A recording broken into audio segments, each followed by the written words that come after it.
Amen à Jésus. Amen.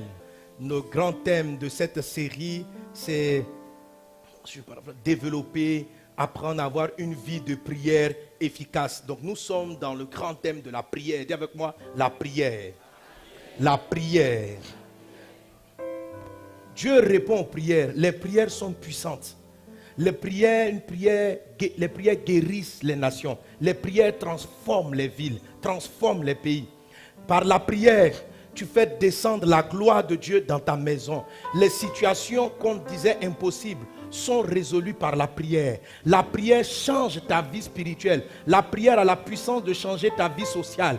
La prière a la capacité de transformer une situation qu'on avait décrite impossible. La prière a la capacité de la rendre possible. Tout simplement parce que la prière fait intervenir le Dieu tout-puissant. Alléluia. Alléluia. La prière, même si cela peut choquer certaines personnes, la prière amène souvent le Seigneur à changer d'avis ou à reconsidérer certaines décisions qu'il avait prises. Un homme de prière peut amener Dieu à revoir sa position. Un jour, l'homme de Dieu appelé Moïse, pendant qu'il avait entendu de la part de Dieu que Israël allait être détruite, Israël allait détruire, Moïse est monté vers Dieu dans la prière et il a intercédé. Et Dieu a décidé de faire grâce au peuple. Dans le livre d'Ézéchiel 22, Dieu dit ceci: le peuple risque d'être détruit, la guerre, les troubles risquent d'arriver, mais je cherche un homme pour se mettre à la brèche, un homme pour intercéder, afin que je ne détruise pas le pays. Alors la prière change des pays, la prière sauve une nation, la prière peut amener un pays du sous-développement au développement. Quelqu'un est-il avec moi? Amen. La prière réécrit les choses, la prière est efficace. Elle intervient dans ton quotidien pour les petites choses, mais elle intervient aussi pour des choses beaucoup plus importantes. Soit un homme, soit une femme de prière. Alléluia. Jésus, qui est certainement l'homme le plus puissant qui ait vécu sur cette terre, avait un secret. Il passait énormément de temps dans la prière. Si Jésus-Christ, le Fils de Dieu, priait autant, à plus forte raison, toi, amen, qui es fils de Dieu au second degré. Amen. C'est-à-dire c'est parce qu'il est fils que nous aussi on est devenu, il est mort pour nous que nous on est fils. Amen. Nous devons prier. Dis un voisin, prie. Dis un voisin, tu dors un peu trop ces temps-ci. Dis-lui, tes prières sont négligées.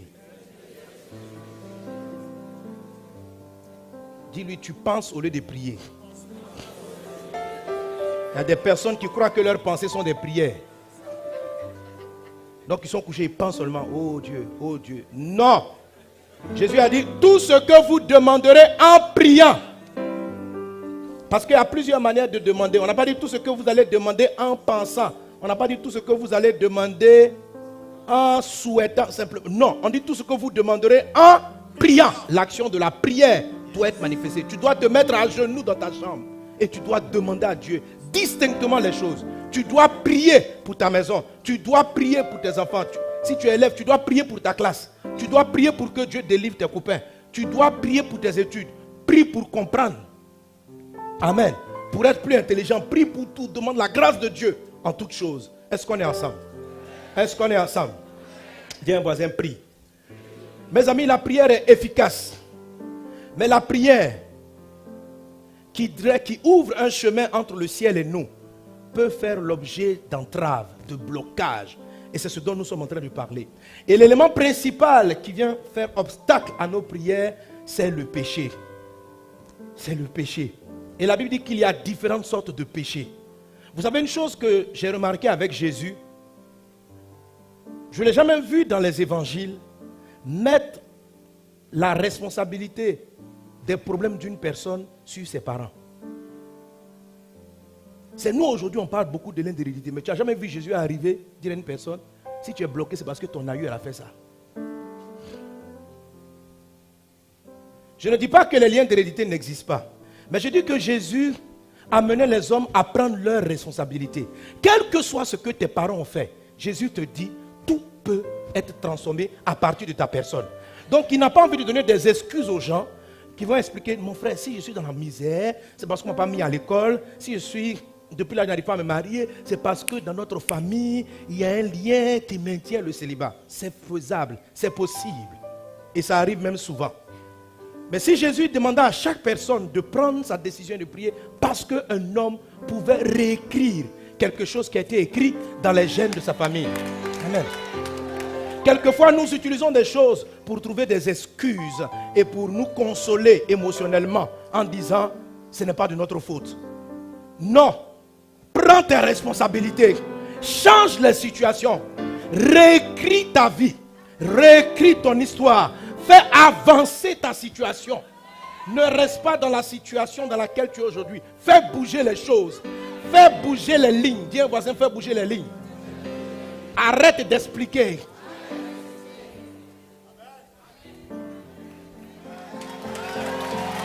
Alléluia. Pourquoi tu ne travailles pas? Il n'y a pas de travail en Côte d'Ivoire. Je n'ai pas eu un diplôme. Arrête d'expliquer. Change la situation. Travaille. Je dis, mais je cherche, je ne trouve pas. Je dis, travaille. Quand tu vas arriver au Seigneur, tu vas crier sur toi. Tu dis, mais Seigneur, je t'ai prié pour travailler. Il dit, tu n'as pas bien prié, tu n'as pas bien agi. Travaille. Faites bouger les choses. Quelqu'un est-il avec moi? Quelqu'un est-il avec moi? Donne un bon amen à Jésus. Alléluia. Alléluia. Donc Jésus nous met face à nos responsabilités pour changer le monde, pour changer les circonstances. Et une arme efficace, c'est la prière. La prière est efficace.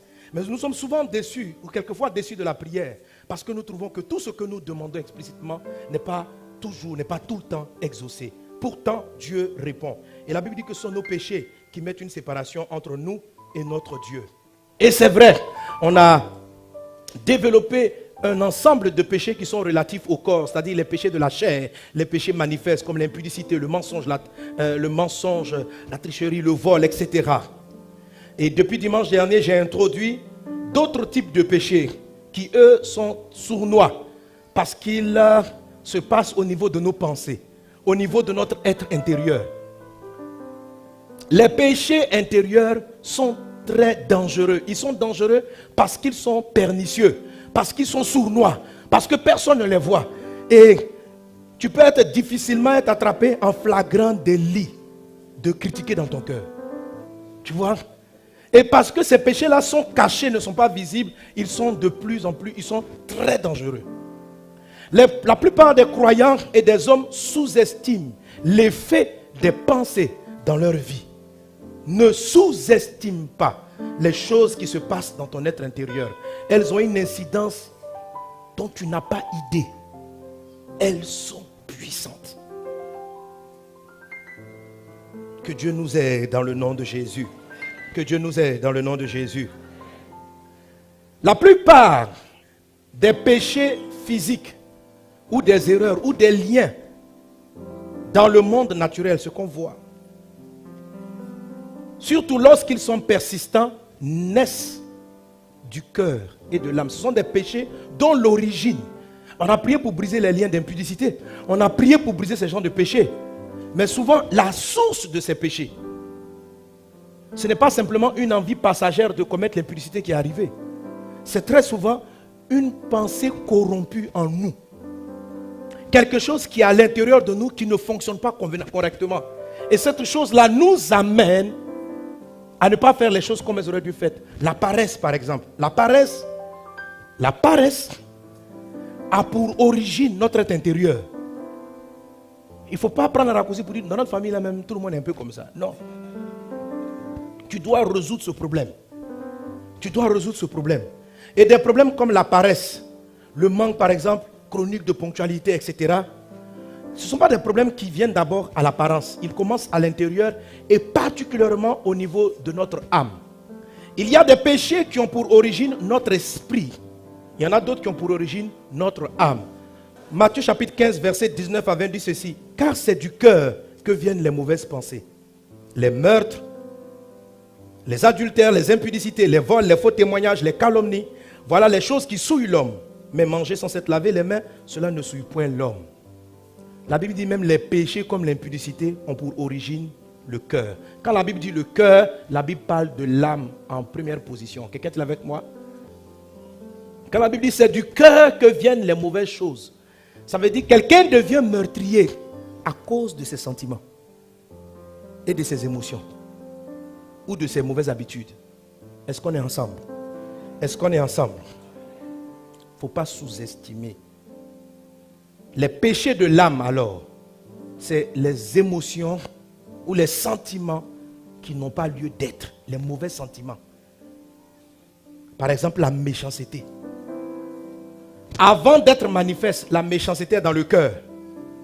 Comment elle se manifeste? Ça, c'est un sentiment qui n'est jamais bon. Parce qu'il y a d'autres sentiments qui ne sont pas négatifs forcément, mais tout dépend de comment tu les utilises. La méchanceté est toujours péché. Un méchant, dans son cœur, il n'aime pas le bien des autres. Quand on vient lui dire, hey, tu as appris, Bernadette, elle se marie. La personne m'a dit, hey, le visage va sortir, Bernadette se marie. Et puis le cœur dit autre chose. Une mauvaise comme ça, là. Quel mariage ça? Il y a des gens comme ça. Ouais, un cœur méchant. Il y a et ça, c'est en pensée. Et ce sont des émotions.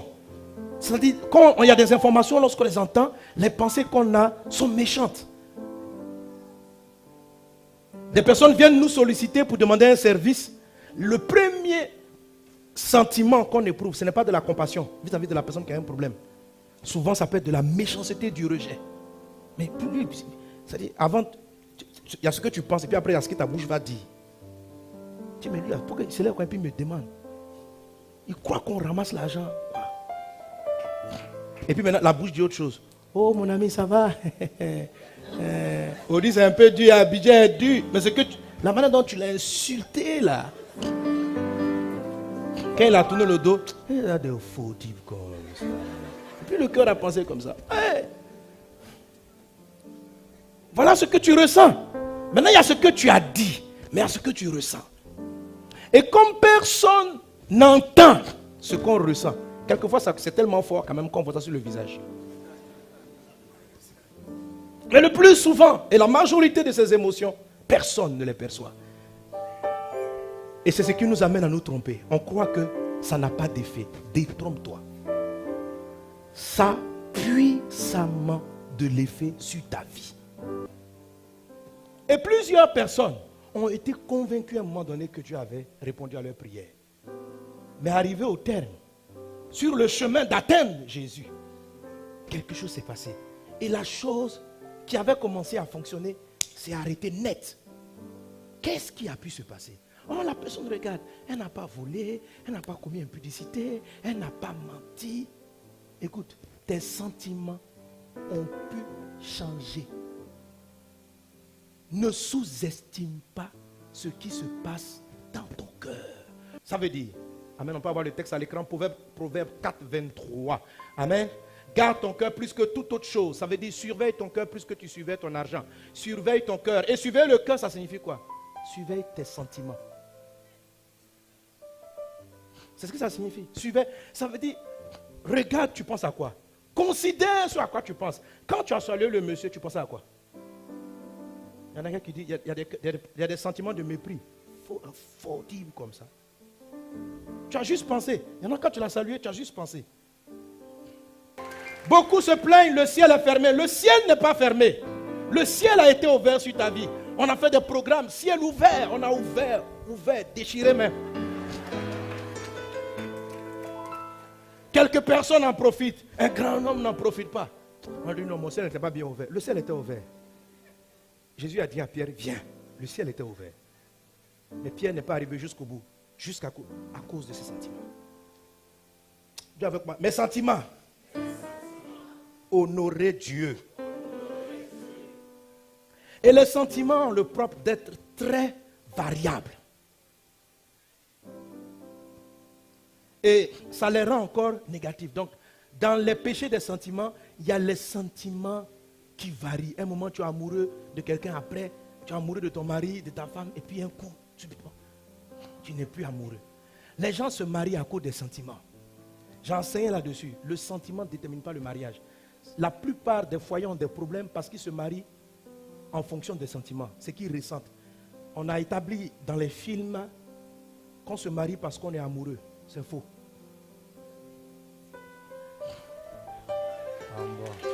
C'est pas vrai. Oui. Il y en a qui vont dire, mais j'ai enseigné ça 1000 fois, les gens ne veulent pas croire. Ils ne veulent pas recevoir.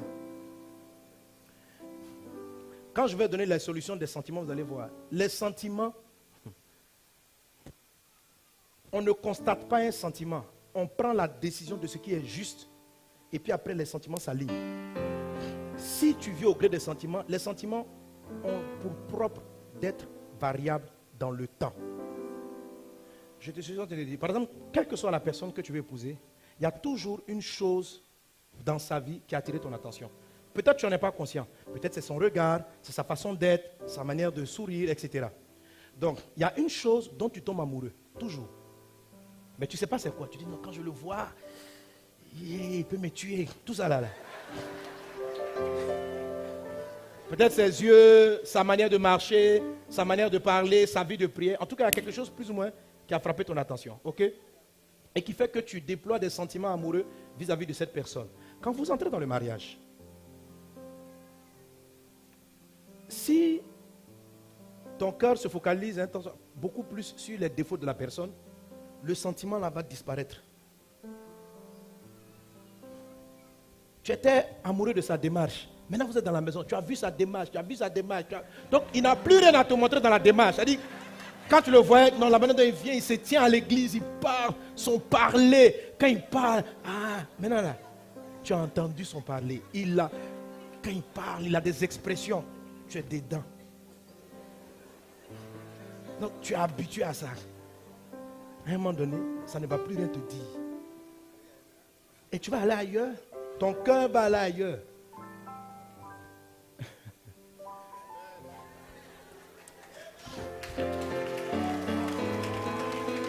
Il y en a qui viennent voir. Pasteur, non, je veux laisser. Pourquoi? Je ne suis plus amoureux, je ne suis plus amoureux. Frère, ma soeur, ce n'est pas l'amour, il faut laisser. Il faut décider d'être amoureux. Le premier sentiment amoureux qui t'attire vers une personne, c'est juste un indicatif pour te dire que cette personne peut te plaire.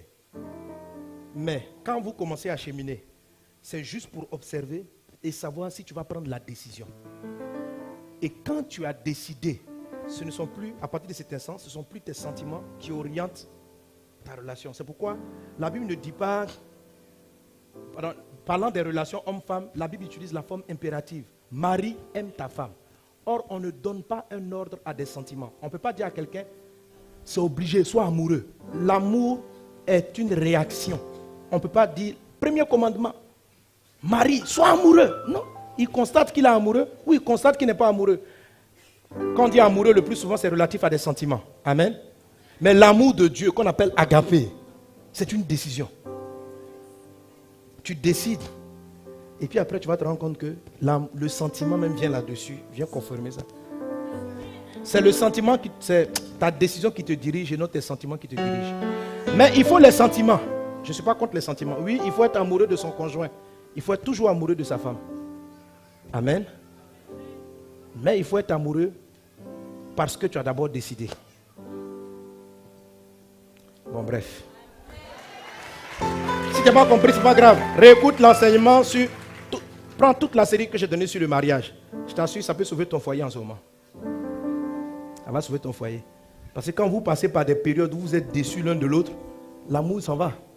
Le sentiment, là, il disparaît. Il y a des périodes comme ça où il y a des troubles dans votre maison. Le sentiment, tu vas voir que la personne ne t'attire plus. Donc si tu avais bâti tes relations sur comme Pasteur Karambiri lui dit, sentiment même signifie tout. Ça veut dire, le sentiment, ça signifie ce que tu sens, ça ment. Senti, ment. Senti, ment. Donc, comme ce qu'on ressent ment, il faut laisser, il ne faut pas te fier à ça. Sentiment. Ce que tu ressens ment. Donc, ce que tu ressens ne doit pas diriger, ne doit pas orienter tes choix. Amen. C'est la prière, la direction de Dieu qui oriente tes choix. Tu pries parce que tu as ressenti quelque chose la première fois vis-à-vis de ce frère, tu demandes à Dieu. Et quand maintenant tu es convaincu, après l'avoir observé, avec l'aide du Saint-Esprit, tu décides d'aimer la personne, de te donner comme Christ s'est donné pour l'Église. C'est une décision. Amen. Donc que les sentiments persistent ou qu'ils partent, peu importe, tu as déjà pris la décision, tu vas jusqu'au bout. Amen. Et les sentiments vont s'allier, ils vont dire on ne peut pas lutter avec toi, tu es trop fort. Lisons cela ensemble. 1, 2, 3. À celui qui est ferme dans ses... Tu as su la paix parce qu'il se confie en toi. Alors nous ne pouvons pas traiter toutes les émotions. Mais dimanche dernier, j'ai commencé par quelques-unes. Je vais revenir sur quelques points parce que c'était juste à titre d'introduction. Je les ai cités pêle-mêle. J'aimerais maintenant les développer un tout petit peu. Parler de quelques sentiments qui peuvent être dévastateurs et détruire l'efficacité de nos prières. Et mercredi, on va prendre le temps de prier pour la guérison, pour le pardon de nos péchés, et puis pour la guérison, pour la purification de l'âme. Alors, dans l'âme, il y a les sentiments. Un des premiers, Caïn est un adorateur, quelqu'un qui vient adorer Jésus, qui vient adorer Dieu. Il est le premier en Genèse chapitre 4 à apporter son offrande à Dieu. Et Abel, son jeune frère, vient après lui apporter une offrande à Dieu. Donc, dans les gestes, rien à dire. Mais la Bible dit que Dieu observe attentivement et Dieu dit qu'il n'apprécie pas l'offrande de Caïn et Caïn même. Il apprécie l'offrande d'Abel. Caïn a très mal pris cette histoire. Au lieu de s'en plaindre à Dieu qui a parlé, Abel n'a rien fait. Caïn a vu en Abel son ennemi et il a tué Abel. Il s'est dit que c'est parce qu'Abel est là que Dieu l'a préféré à moi. Ce sentiment-là qui est venu dans le cœur de Caïn, de voir en son frère un compétiteur, un rival, est très dévastateur. Ça a mené la mort. L'esprit de rivalité, le sentiment de rivalité tue dans les paroles, dans les propos, les gestes, les gens autour de nous. Tout le temps en train de comparer. Comment je sais qu'il est là? Lorsqu'on vient te dire dans un domaine donné, toi-même quand tu connais ton cœur, je dis les péchés de l'âme, c'est toi seul qui les connais. Toi et Dieu. C'est pourquoi la Bible dit Dieu donne la paix à celui qui est ferme dans ses sentiments. Il dit parce qu'il se confie en Dieu. C'est-à-dire les péchés de l'âme sont des péchés qu'on traite face à face. Seul Dieu et toi. Parce que Dieu seul et puis toi, vous savez ce qui se passe. Quand tu traites les péchés de l'âme, tu n'as affaire à aucune autre personne. Parce que tes gestes dans le physique peuvent être même irréprochables. Mais dans le Dieu, c'est que tu as prêché comme ça. Tu as chanté comme ceci. Pour qu'on dise quelque part que tu chantes mieux qu'un tel. Et ça, c'est toi seul qui le sais. Est-ce qu'on est ensemble? Est-ce qu'on est ensemble? Dis avec moi, rivalité. Va-t'en de mon cœur. Et je vous ai dit la dernière fois, c'est notre système. Dans le système, tout est en compétition. À l'école, on est en compétition. Dans la famille même, les enfants sont les parents mettent les enfants en compétition. Franck, ta petite soeur est plus sérieuse que toi. Dis à Franck qui n'est pas sérieux. À l'aide de le comparer avec sa soeur. L'autre est mieux que toi. Un tel est meilleur que toi. Arrêtez de comparer les gens. Chacun a ses problèmes. On compare toujours tout. Quand on vient voir un prédicateur, c'est pourquoi il faut faire attention. Lui-même, quand on te dit, frère, tu prêches, son cœur dit, quelquefois il répond, mieux que les autres. Et quand on vient dire, l'autre aussi prêche, dans son cœur, entre nous deux, qui est meilleur? Tout est compétition. Concurrence. Et le cœur réagit comme ça. Ce sont des choses qui n'apparaissent pas sur notre visage. Généralement, on a la décence de ne pas le dire. Mais combien nos âmes sont remplies de ce sentiment? Sentiment de rivalité sur des postes au travail. Sentiment de rivalité sur des dossiers. Sentiment de rivalité dans notre vêtement. Par rapport à d'autres personnes. Qui est le plus sapé? Qui est ceci? Qui est cela? C'est pourquoi les gens ne savent pas. Parce que moi je connais, mais chacun connaît ses péchés. Voilà, les péchés qui avaient triomphé de moi. La rivalité était terrible dans mon cœur. Et j'ai traité avec cela parce que c'était dangereux. Et c'est dans cette même période-là, vous savez, il y a des comités qui récompensent les églises ou les pasteurs. Ils sont venus me donner beaucoup de prix. Je les ai chassés, frère. Pasteur, on va te donner le prix de l'église la plus quoi. Ton CD a été une des meilleures ventes. CD, j'ai refusé. Je refuse. Mais quand tu me dis meilleur, meilleur par rapport à quoi? Église, ou bien les gens vont venir dire, une église, des églises la plus grande, la plus là, c'est par rapport à qui? Plus grande, plus belle, plus quoi? Et vous voyez, tellement notre esprit est bloqué par rapport à ce type de raisonnement qu'on n'arrive même pas à concevoir une autre manière de penser que la comparaison. Et ce sentiment est destructeur. Il est néfaste. Il n'est pas de Dieu. Lorsque vous tombez dans son jeu, il va vous détruire. Parce qu'il va vous mettre constamment en rivalité avec les autres. Faire les choses pour faire mieux. À un moment donné, vous ne serez plus en train de faire les choses pour Dieu. Mais faire les choses pour être mieux noté. Pour être mieux apprécié. Voilà ce que Dieu dit à Caïn après qu'il eut tué Abel. Il dit ceci. Et ça, c'est les conséquences des sentiments de rivalité. Si vous ne traitez pas avec ce péché, c'est un péché de l'âme. Il faut le confesser. Et je vais vous montrer quelle est la bonne attitude. Il est dit en Genèse chapitre 4, à partir du verset 9. L'Éternel dit à Caïn, où est ton frère Abel? Il répondit, je ne sais pas, suis-je le gardien de mon frère? Et Dieu dit, qu'as-tu fait? La voix du sang de ton frère crie de la terre jusqu'à moi. Regardez, verset 11. Maintenant, tu seras maudit de la terre, qui a ouvert sa bouche pour recevoir le sang de ton frère. Quand tu cultiveras le sol, il ne te donnera plus sa richesse. Tu seras errant et vagabond sur la terre. Donc, le sentiment de rivalité dans le cœur de Caïn a fini par l'amener à tuer son propre frère.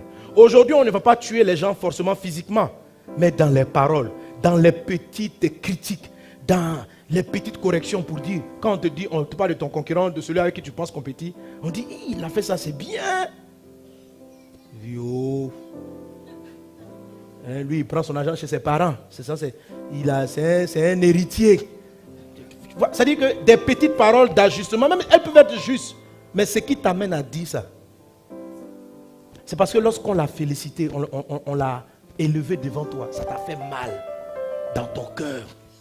C'est pourquoi tu as critiqué là. Dis la vérité. Il faut te repentir, il ne faut pas te justifier.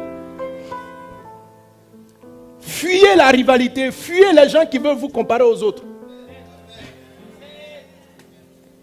Ne tombez pas dans ces genres d'encensement qui sont trompeurs. Car s'ils sont dans votre cœur, ils vont vous amener à faire ce que Caïn a fait.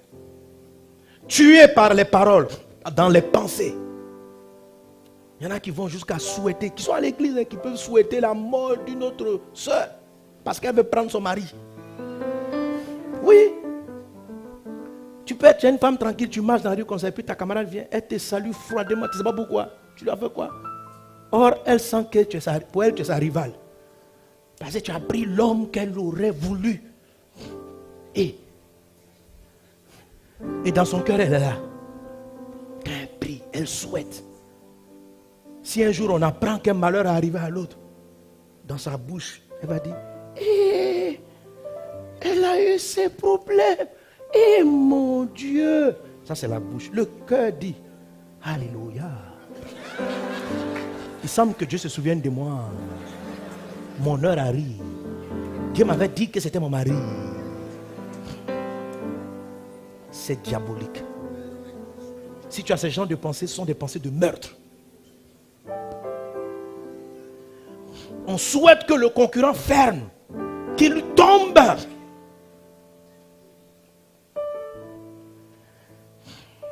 Et on est prêt à mettre des bâtons dans les roues pour tuer. Le monde a beaucoup de Caïns. Beaucoup de Caïns. Et là, voilà ce que la Bible dit. Il dit, maintenant tu seras maudit de la terre qui a ouvert sa bouche pour recevoir de ta main le sang de ton frère. Quand tu cultiveras le sol, il ne te donnera plus sa richesse. Dieu dit, Caïn, avec ton cœur, tout ce que tu vas cultiver, les choses que tu vas cultiver ne donneront pas toute leur richesse. Ce n'est pas que la terre va arrêter de produire, mais tout le trésor qui est caché dans la terre ne pourra pas être révélé. Tu ne pourras pas en bénéficier. Effectivement, tous ceux qui sont remplis du sentiment de rivalité ne portent pas leur fruit personnel, leur potentiel au maximum. Ils ont du fruit, mais jamais ce que Dieu a déposé de grand en eux. Supposons que Dieu te donne une intelligence, comme on a dit, à 100%, et que, avec seulement 5%, ou bien 10% de cette intelligence, dans ta boîte, tu es le numéro 1, ici en Côte d'Ivoire. 10%. 90% sont inutilisés. Dès que les gens vont dire, monsieur, vous êtes numéro 1. Mais dans ton esprit, l'esprit de rivalité te donne toujours l'impression donc d'être arrivé et de chercher à conserver ton poste. Parce que tu as battu tes concurrents. Pour Dieu, c'est un drame. Satan vient de paralyser 90% d'une intelligence qui était cachée. Parce que pour toi, il fallait juste le premier de la classe. Si tu es premier de la classe, avec 13 de moyenne, ça suffit. Oh, tu peux avoir 18 de moyenne. Mais tu ne vas jamais chercher à avoir les 18. Parce que pour toi, il faut être le premier. C'est le plus important. Et le monde est comme ça.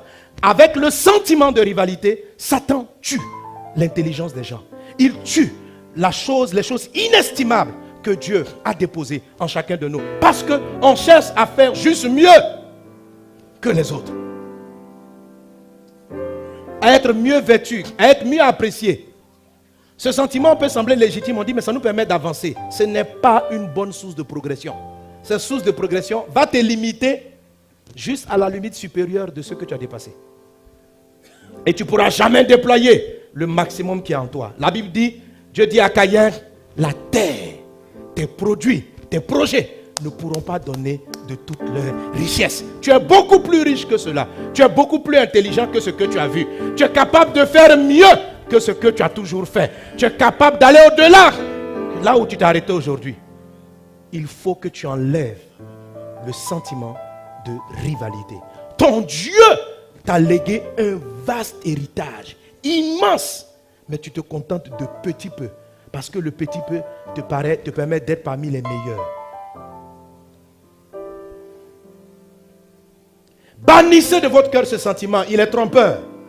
Il est mensonger. Il tue la grandeur que Dieu a déposée dans chaque homme.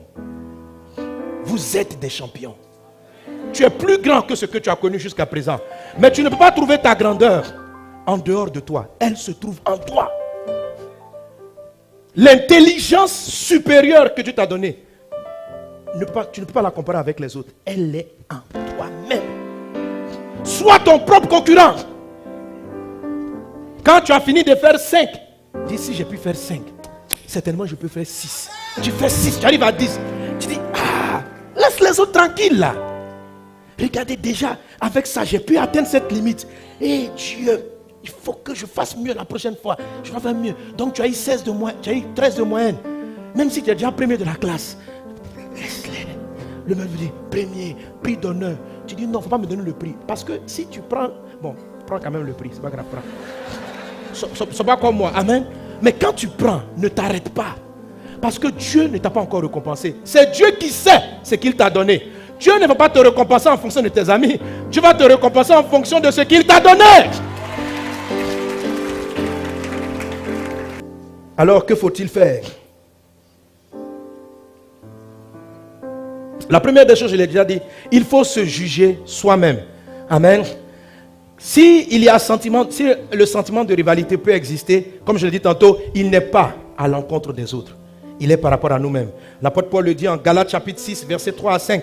Si quelqu'un pense être quelque chose, quoi qu'il ne soit rien, il s'abuse lui-même. Verset 4. Que chacun examine ses propres œuvres, et alors il aura sujet de se glorifier pour lui seul. Et non par rapport à autrui, car chacun portera son propre fardeau. Amen. Paul dit, regarde tes œuvres et puis glorifie-toi par rapport à toi-même. Sois content par rapport à toi-même, pas par rapport aux autres. Pourquoi? Jésus dit ceci. Un roi est parti pour être élevé. Et il a donné à certaines personnes 5 talents, à un autre 2, à une autre personne 1 talent. Quand des personnes vont venir te dire, on va te donner un prix parce que vous avez fait des croisades comme peut-être on n'a jamais fait, etc. Mais est-ce que vous pouvez dire que quelqu'un est meilleur que l'autre quand vous ignorez ce que Dieu leur a donné comme acquis de base? Dieu fait les grâces à qui il veut. Il y a un, il donne 5 talents. C'est-à-dire, on ne commence pas tous au même point de départ. Donc, mon frère, l'intelligence que tu as, tu ne l'as pas achetée au marché. Donc, pourquoi tu vas te croire supérieur parce que toi, tu as mieux compris les mathématiques en classe? Pourquoi? Tu as payé ton cerveau au marché. C'est une grâce de Dieu. Tu n'es pas meilleur. À un, on a donné 5 talents. À un autre, on en a donné 2. À un autre, on a donné 1. À l'origine, Dieu même distribue des grâces et des faveurs de manière, je dirais presque inégalitaire. On ne commence pas tous avec le même potentiel. On ne commence pas tous avec les mêmes capacités de discernement, de sagesse. On ne part pas tous du même point de départ. Alors, tu ne peux pas te glorifier par rapport à quelqu'un. Parce que toi, si tu as 5, celui qui a eu 2, il a eu 4. Toi, si tu es avec 5, après tu as 6. En classe, tu es le premier. Mais devant Dieu, tu es dernier. Parce que lui de 2, il a multiplié par 2. Toi, tu es parti à partir de 5 et puis tu as eu un seul point de plus. Donc dans la vie, on m'a dit tu es riche. Mais pour Dieu, tu es pauvre.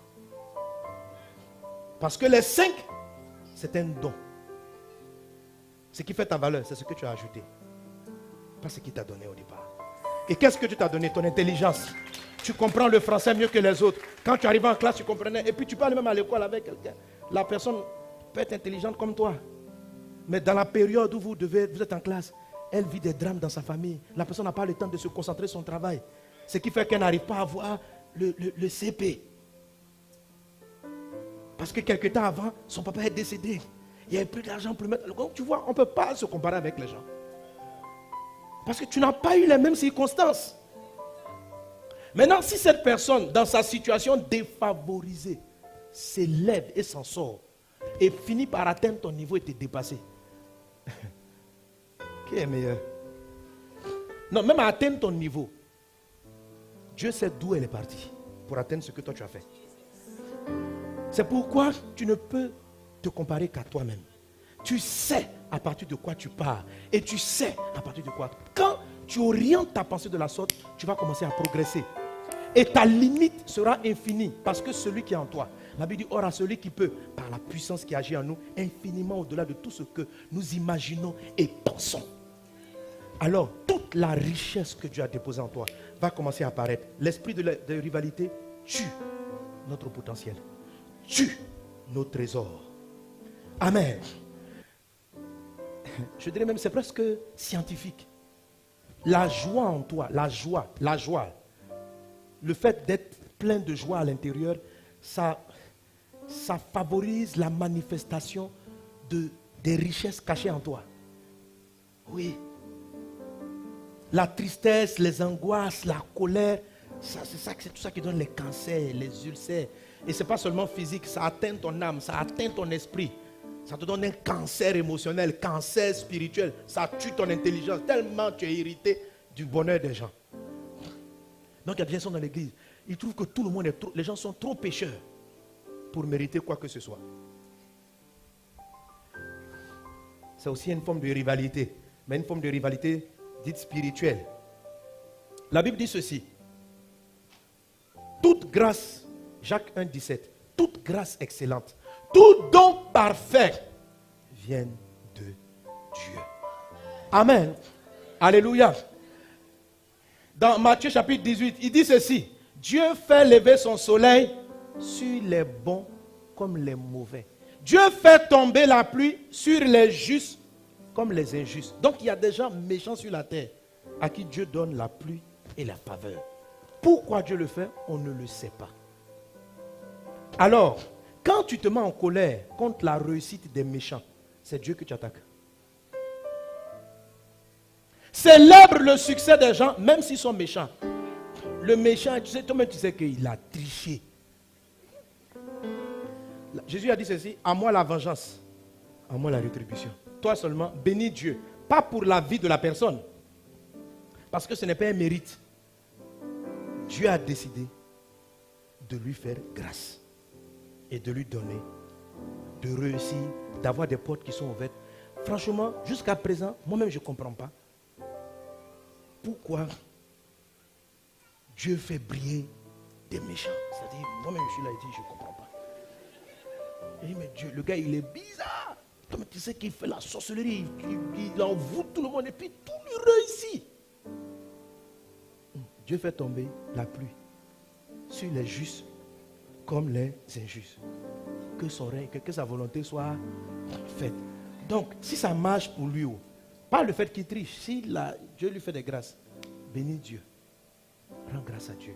Parce que toute grâce vient de Dieu. Donc, bénis Dieu pour sa vie.